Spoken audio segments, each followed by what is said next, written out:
Strange, this kind of stuff. Have you ever seen that before? Yeah. You know what I'm wondering? Is what's happened in the spirit to make this kind of stuff in this case?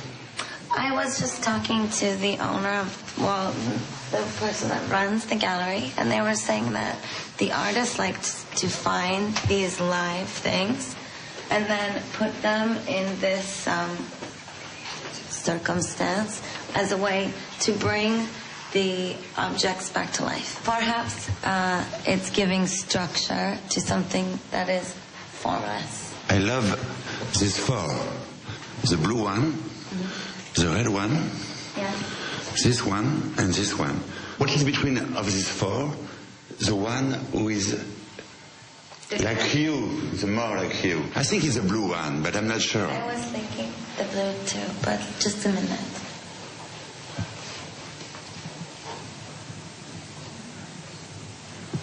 It is the blue one. Yes. I'll tell you why. Why? Because I have a special relationship to this material. It's fence. What kind of relationship?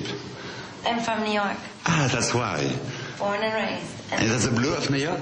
No, the blue reminds me of more of the sky and maybe being in the park and looking through the fence up at the sky when I was little. Because when you get older, the perspective changes. When you're small and you look through the fence, you can see the clouds. That's because of the childhood. Yes. Yes. It reminds me of the change. Do you think that everything is linked between you and the child you used to be before? Yes, of course. And in what kind? Why? Well, I guess our stories and our memories are what make us who we are. So this blue is a part of yourself. Yes, and well, not just the blue in relation to the fence is a part of who I am. Okay, I understand, Mario, because when I listen to you, when I see what you do, when you see what you've done before, when you were in New York, in the gay club, for example, when you used to belong to the underground, and like an icon of the underground, not mainstream like today. Something happened in your spirit. It was a very strange thing. Can you tell me more about that? Well, something happens to my spirit. Well, I guess you could say that I'm a very nostalgic person. Yeah. I have a tremendous interest in storytelling and in creating things. But when I was younger, like this painting, Yeah. I was in behind a chain link fence in a very small enclosed school and environment. And I guess you could say that when I left my school and I moved out, I was prying away at my own fence to find the world in a new way. You got a very Catholic education, right? Yeah. In the same school like Paris Hilton? Well, yeah. It was the same... She went to the school, but I did not know her. I know you didn't know her, but it was a very strict Catholic education. It was a good education. Yeah. It was strict, but it was good. But something was broke at this time. And I was wondering what was broke at this time. Yeah. I don't know. It's not a judgment. It's just, you know... Are you agree? Yes, but it happened for me later. When? It happened for me when I dropped out of college. And what happened at this time? Well, I made a very strong commitment. Like a revelation? We can say that?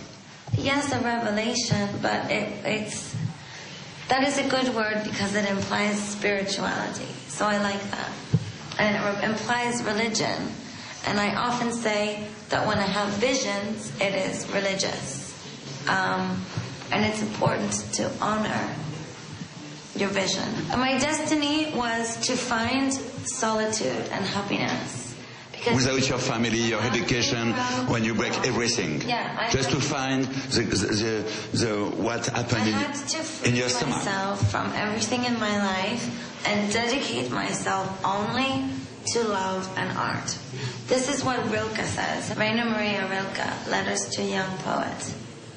I read the book because I was always asking people, what do you think of my music? Do you like my voice? Do you think I'm good at what I do? Do you like my clothes that I'm making? Do you like the way that it all comes together? And I was always looking outside for other people's assurance. So it's thanks to Rilke, the poet, Letter to the Young Poet, you becoming Lady GaGa. Yes. And then you managed to break with your education, with your family, and you can... Well, GaGa was always there. Yeah. It's just that until you're happy with yourself and married to the struggle of making music and happy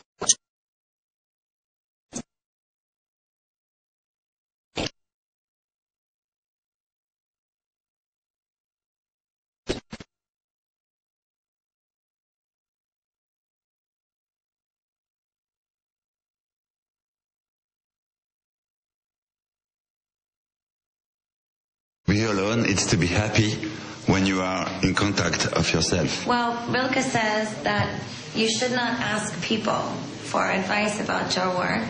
You should look into yourself and ask yourself if it's any good. When you are alone, how do you do with the love, the sex, and all this stuff? I do fine, but...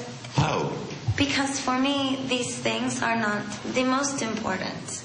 The sex and the love? They are important, but in a different way. I do believe that in life, all you need is love and art.